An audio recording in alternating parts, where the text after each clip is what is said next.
Negotiations to begin between Iran and the United States. Under the mediation of Pakistan, a 2-week ceasefire has been agreed to by the Islamic Republic of Iran and the United States, along with their allies everywhere, including Lebanon and elsewhere, effective immediately. Pakistani Prime Minister Shehbaz Sharif made the announcement via social media 10 minutes before the purported deadline set by U.S. President Donald Trump. Trump had warned that Iran could be taken out in a single night if it failed to strike a deal and reopen the Strait of Hormuz before 8 p.m. U.S. Eastern Time on April the 8th. Now, both the White House and the Iranian sides have confirmed the ceasefire and that negotiations will be based on a 10-point proposal put forward by Iran. So what has led to this latest development? What are the details of the 10-point proposal, which have not been made public, and what might happen next? Welcome to this special edition of The Point with me, LiuXin, an opinion show coming to you live from Beijing. I'm pleased to be joined from Tehran, the capital of Iran, by Foad Izadi, Associate Professor at the Faculty of World Studies of the University of Tehran. From Beijing, by Zoon Ahmed, Pakistani researcher and journalist at the Center for China and Globalization. And here in the studio by Zhou, Senior Fellow at the Center for International Strategy and Security at Tsinghua University, and Warwick Powell, Adjunct Professor at Queensland University of Technology. The warmest welcome to all of you. So let's take a look at the various statements from different sides. And of course, first of all, let's read the social media tweet by Pakistani Prime Minister. He said, with 10 minutes before the so-called deadline, with the greatest humility, I am pleased to announce that the Islamic Republic of Iran and the United States of America, along with their allies, have agreed to an immediate ceasefire everywhere, including Lebanon and elsewhere, effective immediately. He says, I warmly welcome the sagacious gesture and extend deepest gratitude to the leadership of both the countries and invite their delegation to Islamabad on Friday, the 10th of April, 2026, to further negotiate for a conclusive agreement to settle all dispute. So let me go to Professor Izadi in Tehran first. How do you look at this very latest development? What does it mean for the conflict? We are cautiously optimistic. Of course, we are dealing with genocidal regimes. Netanyahu's office published a statement less than an hour after the statement that you read from the Pakistani Prime Minister. As you read in the Pakistani Prime Minister's statement, Lebanon, a ceasefire in Lebanon was mentioned. As you know, more than 1,000 people have been killed, civilians killed in Lebanon by the Israelis. And the Israeli Prime Minister's statement said that they're not going to stop their illegal attacks on Lebanon. So they have already violated the terms of this agreement less than an hour after it was announced.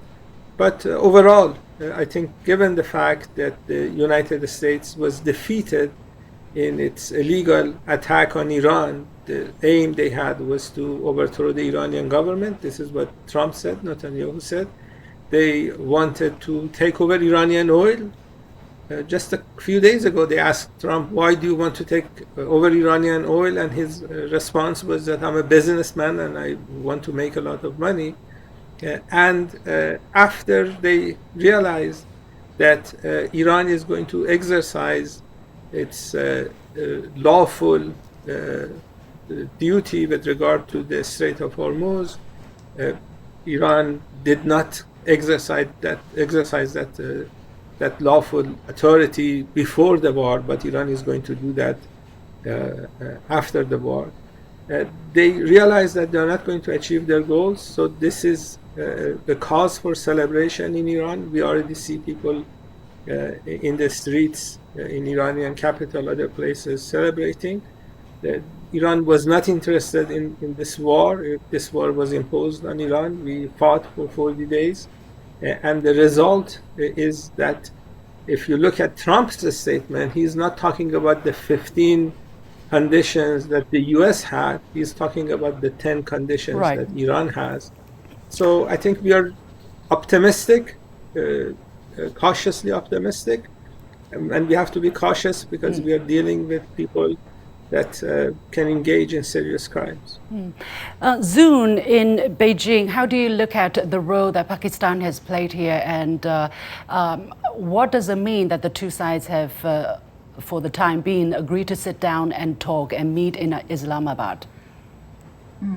Thank you, LiuXin, firstly, for having me. You know, this has been a very stressful many hours, actually, especially when the deadline was approaching and the world was watching, especially, you know, as 14 million Iranian citizens had signed up to stand as human shields in front of what President Trump had threatened to attack, you know, Iranian infrastructure, civilian infrastructure in particular.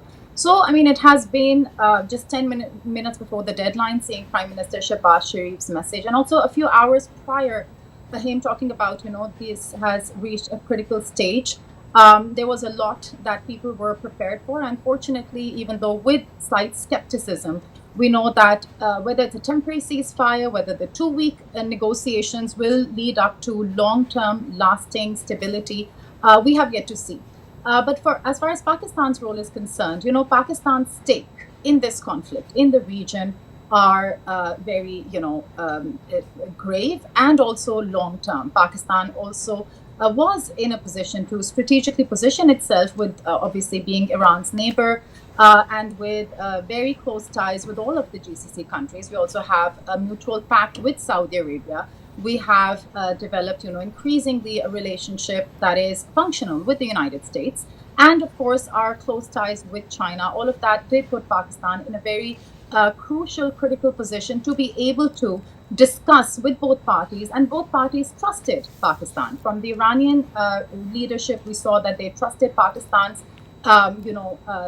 motivations and Pakistan's goodwill to be able to conduct these talks. And also from President Trump's side, despite the genocidal threats we saw, Pakistan had been trusted by the Trump administration to play this role. So I see Pakistan's role as, you know, a country that understood that the stakes are dire. And it was also, I mean, look at the pressure from the world at large. President Trump also saw himself relatively isolated.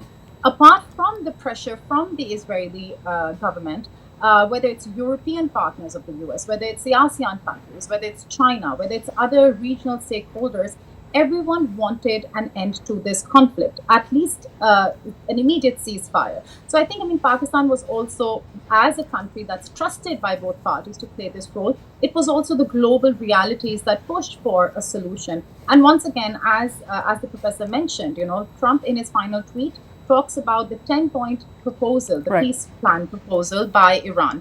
So it's a relative, you know, win in a positive direction for Tehran, for this country, for the region at large.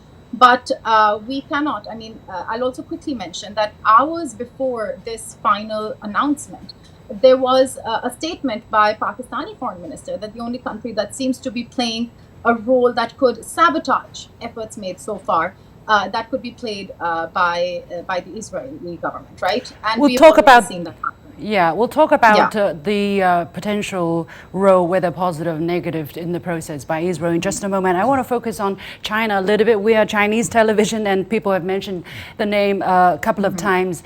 China's foreign ministry spokesperson said on yesterday, regarding the Iran situation, that the use of force does not bring peace. Political settlement is the right way forward. The root cause of the conflict is the US-Israeli launch of military attacks against Iran in violation of international law.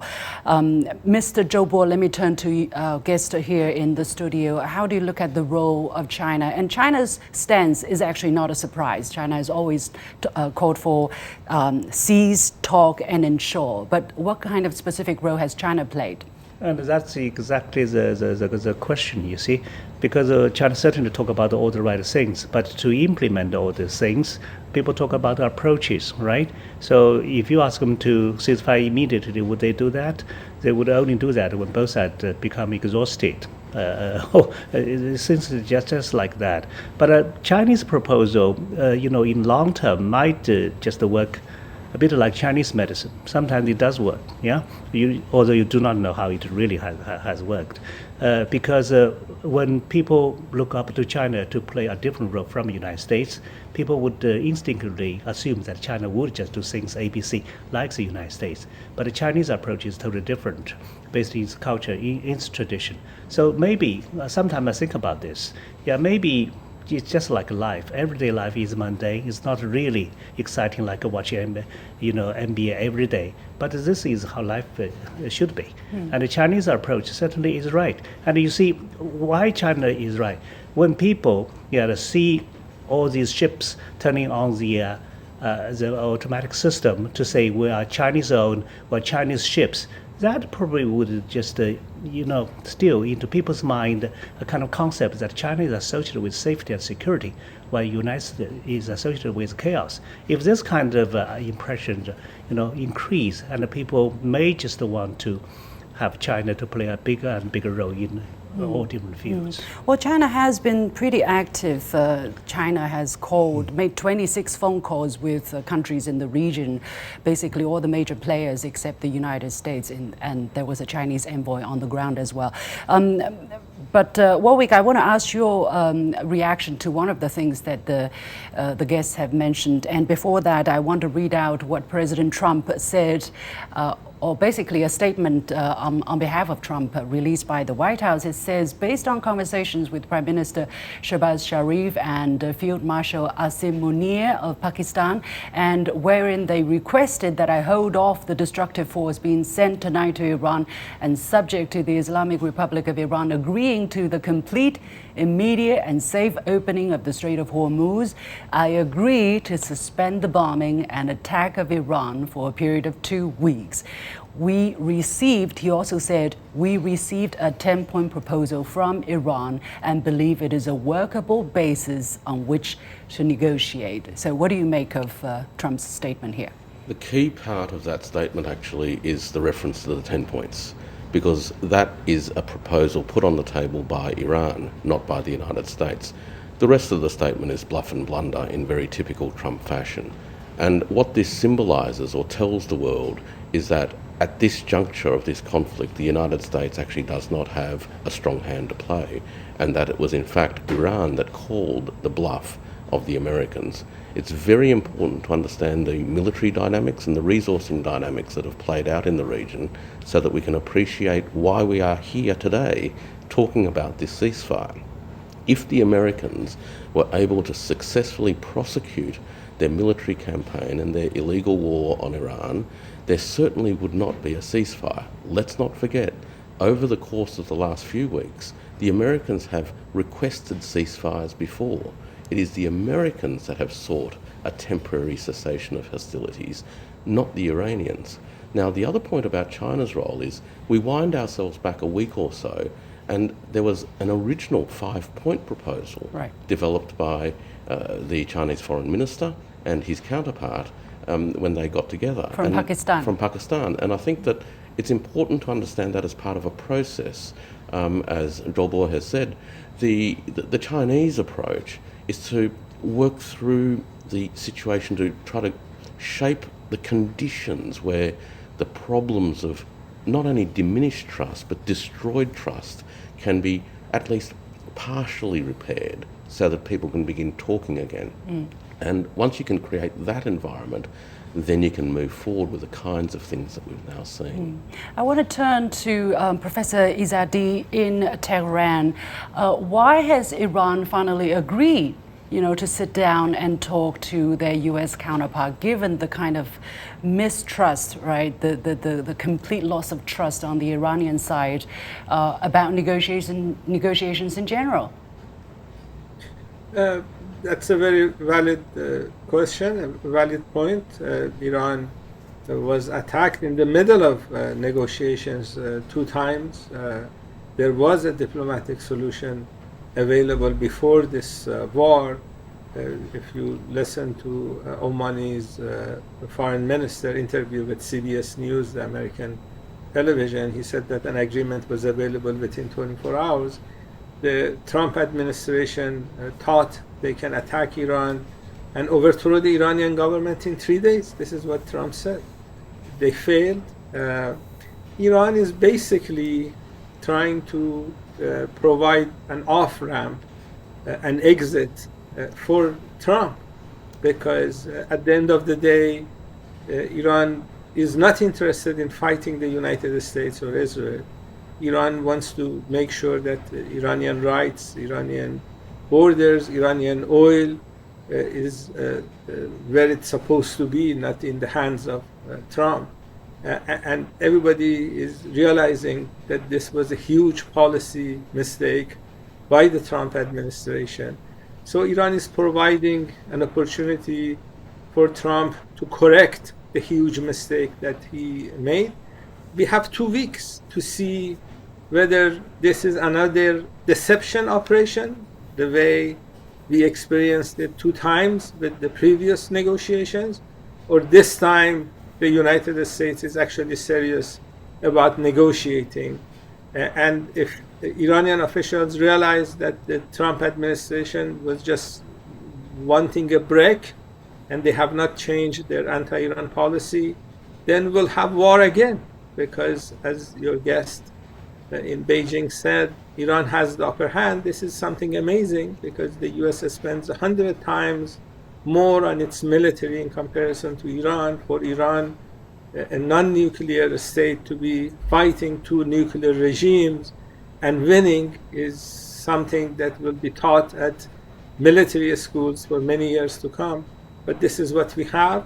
So the hope that Iranians have is that the Trump administration uses these 2 weeks, realize that their policy with regard to Iran need to change, and then they go overtake Greenland or Canada, or maybe correct their policy altogether. Who knows? Zoon, what is your take of the kind of rate of success, let's say, for the Islamabad talks, given the very bad track record? Do you think really the negotiations will take place, first of all?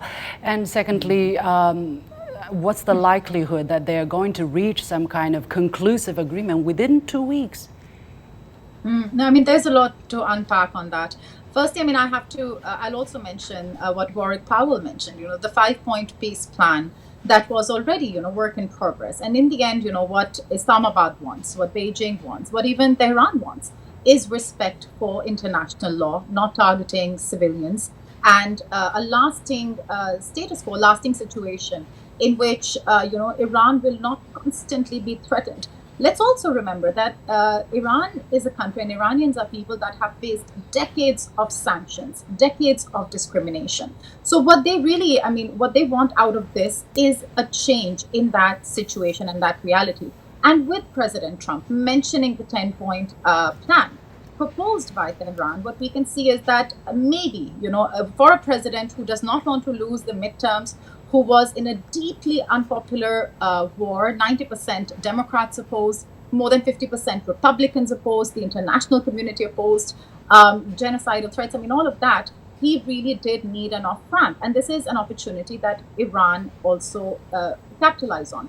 That said, can the Islamabad peace talks really be successful? I think it's also about what we define as success. There are a lot of, what we know about the 10-point peace plan, right? A proposal by Tehran. There are maybe some aspects that would be very difficult for the Trump administration to accept. For example, all sanctions being removed from the country, or giving Tehran, the ability to completely control the Strait of Hormuz. So I feel eventually it's possible for these 2-week dialogues to be successful if both sides meet slightly, in a position that's more acceptable for the other. But there's a motivation, incentive on both sides to move forward from this. I have to mention, though, that we do not know the official content of the 10-point proposal. We have the Iranian version, we have the international, the mainstream media version, we also have that's the thing. Everybody is kind of guessing. Everybody's kind of guessing. So, Mr. Zhou here, I want to come to you. Are you optimistic that these talks will happen, first of all, and they will be useful, given also the positions of the two sides being actually quite wide apart? I'm somewhat optimistic in that no war will last forever. And I think the best indicator about how long this war will last is actually the rescheduled visit of Donald Trump, which On is, his wish. yeah, yes, His that, wish. that at least there is a timeline, right, of the 14th of May. You know, when this announcement was made, it was actually more than a month and a half. So that is his calculation, right? So the only thing that seems more or less certain is his timetable. But given that, you know, he threatened to destroy Iran's civilization, just 10 hours ago. So it shows actually we are at the height of the tension. So could we suddenly, you know, reduce this kind of tension all of a sudden and massively? I really have some doubts. I think, but behind the door, I'm sure both sides are just busy negotiating on their own terms. Warwick, how much of a success, how smooth the process will be? Look, I think it's going to be very difficult because from what we do know of the items in the 10-point proposal, they include things that may actually be thresholds that the United States will struggle, either because the Trump administration will struggle to meet them, or in fact the American political system will struggle to meet them. So the tariffs, well, the sanctions issue is not an easy one to lift. Historically, sanctions imposed by the United States have always been a one-way street. Once imposed, they're there forever. They don't actually get ratcheted back, they actually get wound up higher and higher. The other issues... But there was this exception to the Russian oil sanction. Which shows how desperate the situation had become for the United States. And it was only temporary, and we'll see how long that lasts. The other key points that I think are going to be very difficult to address goes to Iranian concerns for guarantees of their own security. How does that actually manifest itself? There is talk, of course, that the American bases need to withdraw fully from the region.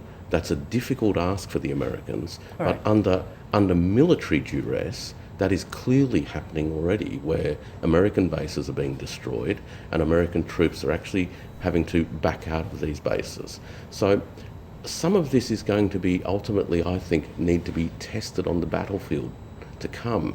Now, that's a terrible thing to have to say, but I'm not convinced yet that the Americans are ready to accept that they have been defeated in this particular war. I think quite the contrary. The United States is claiming victory, or at the same time Iran also is claiming victory. Let's just take a closer look at the Iranian statement as has been released by the Foreign Minister Araghchi on behalf of the Supreme National Security Council. He says if attacks against Iran are halted, here you can see it. If attacks against Iran, it didn't say whether it's from the United States or from Israel, it just says attacks against Iran. If these attacks are halted, our powerful armed forces will cease their defensive operations. He says for a period of 2 weeks, safe passage through the Strait of Hormuz will be possible via coordination with Iran's armed forces and with due consideration of technical limitations. Mr. Izadi, let me go to you. What does that mean? How will the modality be for the limited reopening of the Strait of Hormuz?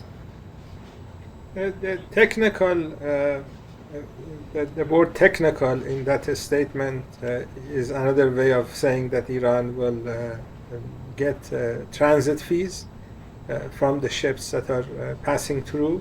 He didn't want to use that terminology, but this is what he means by that.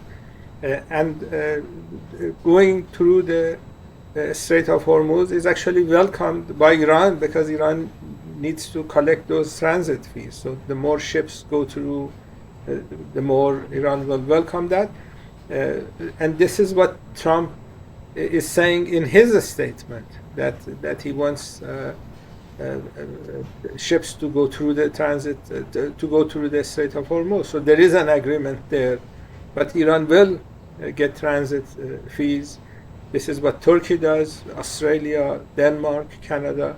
Some of these countries are members of the Convention on Law of Seas. If they are a member, they don't call it transit fee, they call it pilotage fee. And countries like Turkey that are not a party to this Convention on Law of Seas, they call it transit fee. Iran is not a party, US is not a party, Israel is not a party. So that is going to be important for Iran. Of course, Iran would consider the interest of friendly countries. China was a friend of Iran during hard times. Iranian leaders and Iranian people will remember that. China was very helpful throughout these years that Iran was under a lot of pressure, and China was helpful with regard to this conclusion that we are witnessing, and the hope is that this is actually a true conclusion. Yeah. Overall, I think we can move forward with the new realities on the ground. The new realities on the ground is that many of these U.S. bases are destroyed. The reality on the ground is that Israelis have received serious damage. They started a war against Iran, so they deserve that. And it seems they're running out of these anti-missile equipment, because in the last number of days, Iranian missiles have been reaching their targets much easier. Professor Izadi, and basically to everyone on the panel, we have very limited time left. So I'm just going to ask the biggest uncertainty that you foresee over the 2 weeks of ceasefire. First Zoon, then Mr. Zhou, then Warwick.